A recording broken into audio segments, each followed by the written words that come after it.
Only 2 eggs today? Solidus must have taken the day off. 7, 8, 9, 2, 5, 9, 0, 3, 6, 0, 3, 3, 0, 5, 3, 0, 5, 4, 8, 8, 2, 4, 4, 6, 6, 5, 2, 1,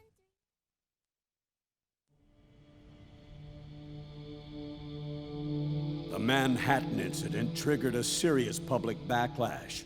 Now the U.S. has to think twice before intervening militarily in other countries' affairs. This has fueled a push towards military privatization, with PMCs at the heart of that movement. PMCs? Private military companies? That's right. PMCs have no basis in nations or ideologies.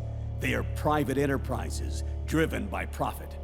In addition to dispatching mercenaries to war zones, they secure weapons and train local soldiers. They're contractors for war itself, and business is good. Their clientele includes developed nations like the U.S., rebel factions looking to seize power by force, smaller countries lacking armies of their own, even terrorist groups. They're in the Americas, Asia, the South Pacific, Europe, Africa, the Middle East. The rise of the PMC has spawned a war by proxy, and it's spreading across the globe. They're... Sonny, we'll eat them later, okay?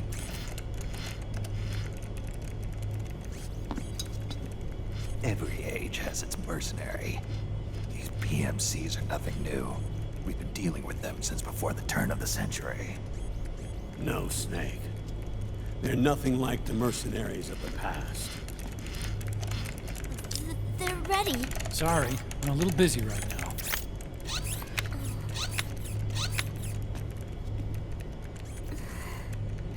The Pentagon's new battlefield control system has produced a decisive difference between hired guns and the PMCs of today.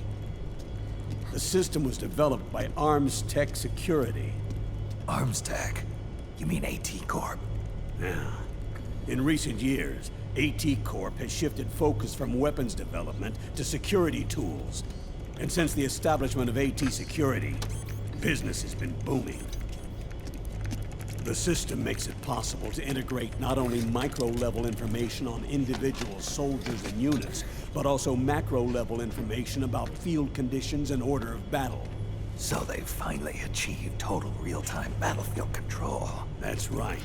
And as a result, the global presence of PMCs has grown explosively.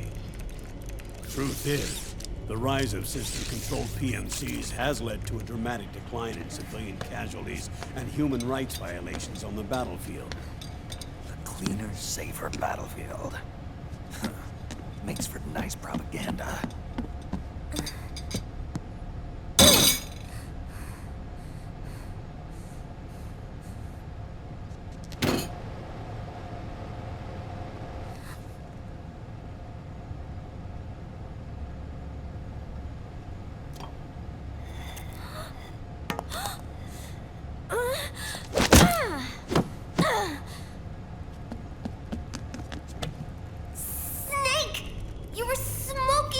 Weren't you? This is a non-smoking flight!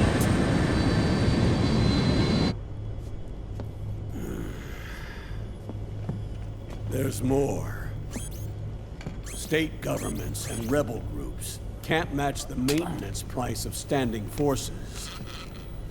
PMCs, by comparison, are reliable, easy to use. It wasn't long before everybody had them on the payroll.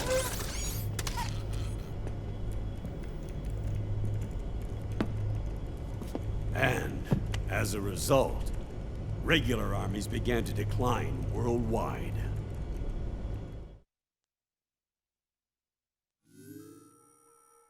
It's hard to believe, I know, but PMCs are beginning to overtake conventional armies in terms of scale. Nowadays, it's the PMCs who serve as standard battalions. They already make up 60% of all combatant forces in zones of conflict. 60%? The fact is, the world now depends largely on PMCs for waging its wars. I thought it was the UN that authorized the PMCs in the first place. The US abstained from voting on that resolution. In effect, Washington was endorsing PMCs without ever revealing its true intentions. Until they got wind of the uprising, that is. The US has exported too much military power, and now she's paying the price. That's exactly it. America has now turned war into a form of economic activity. Analysts are calling it the war economy, in that it's picking up the slack for the downward-sloping oil market. But I, for one, don't intend to simply stand by and watch it happen. For the PMCs, market expansion entails fanning the flames of war. It means more refugees. War orphans. Child soldiers. Yes. Even as PMC soldiers get more specialized, they're also getting younger. Mercenaries spun off from state armies. Unmanned weapons. Child soldiers.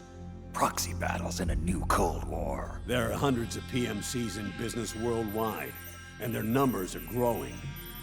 Currently, 5 of them are big enough to be labeled global powers, 2 in the US, and 1 each in the UK, France, and Russia. Reconnaissance has revealed that those 5 PMCs are run by a dummy corporation that acts as a single mother company. This mother company embodies the 5 largest PMCs. Her name is Outer Heaven. Outer Heaven? You mean? That's right. It's Liquid. Liquid? He's taken command of this immense army and is now preparing to unleash an insurrection. I watched him die. His will lives on, in the body of the man once known as Ocelot. He aims to fan the flames of war even higher, to create the perfect world once envisioned by Big Boss. The one world in which soldiers will always have a place. He must be stopped, before it's too late. Do you understand, Snake? Any means necessary. Just stop Liquid's insurrection. Even if it means killing him. You want Liquid dead? Isn't that right, Colonel?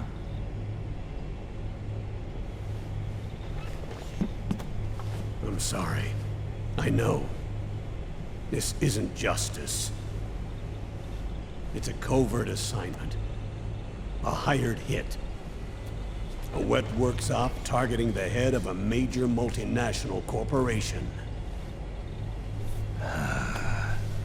Why me?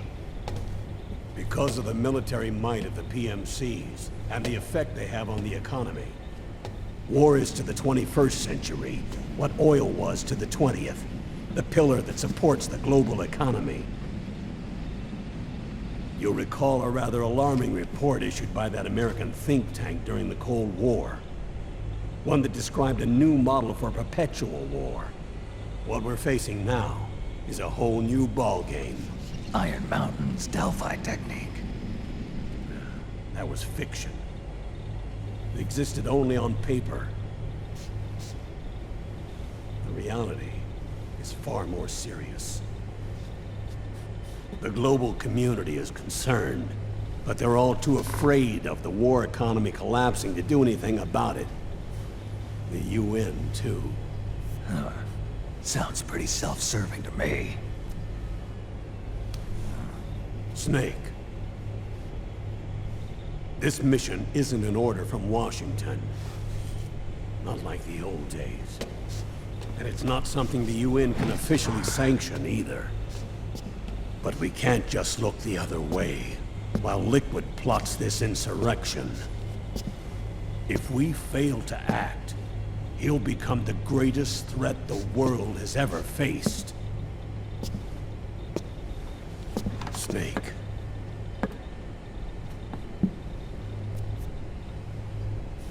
You're the only man I can trust.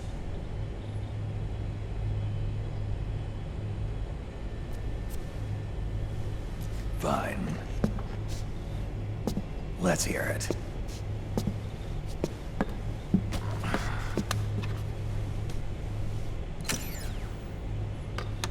Our intelligence on Liquid's uprising originally comes via reports from U.S. Special Forces, who were mobilized after we at the UN reported our findings. They're tracking Liquid's movements. About 18 hours ago, he was spotted in the Middle East. There's a rebel army in the Middle East, made up of ethnic minorities, waging civil war against the regime in power. The core of that regime's army is provided by one of the PMCs under Liquid's control. What about the rebels? The local militias have hired small numbers of operators as trainers and field commanders. And of course, they've got help from the local PMCs. Right. A proxy war between hired guns. PMC versus PMC. A quagmire of war. All too typical victims of the new world economy. Snake, you'll be sneaking into the conflict zone via transport truck, disguised as one of the rebel army's hired operators. Your first objective is to make contact with our informants, Rat Patrol Team 01. They'll be expecting you. Rat Patrol, huh? They sound sneaky. They're a special forces team assigned to the Army's PMC Investigation Unit, CID. CID. Real rats of the Army. No. I can vouch for them personally. Friends of yours? You could say that.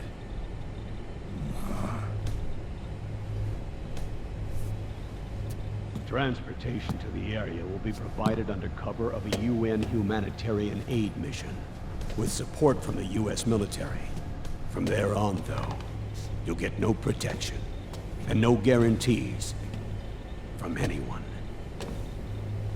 And you must not leave behind any evidence of your involvement in the area, let alone that of the UN.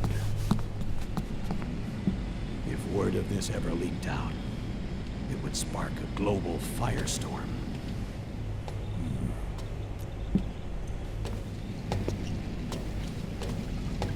Snake.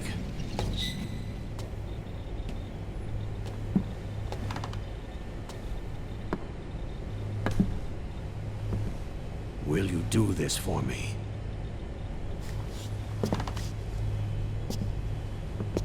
Will you terminate Liquid?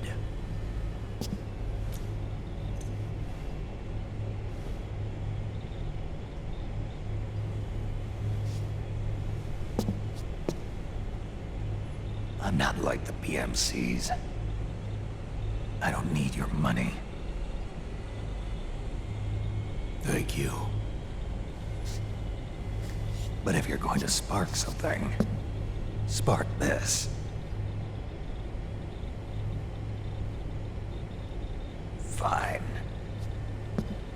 I'll start my own fire.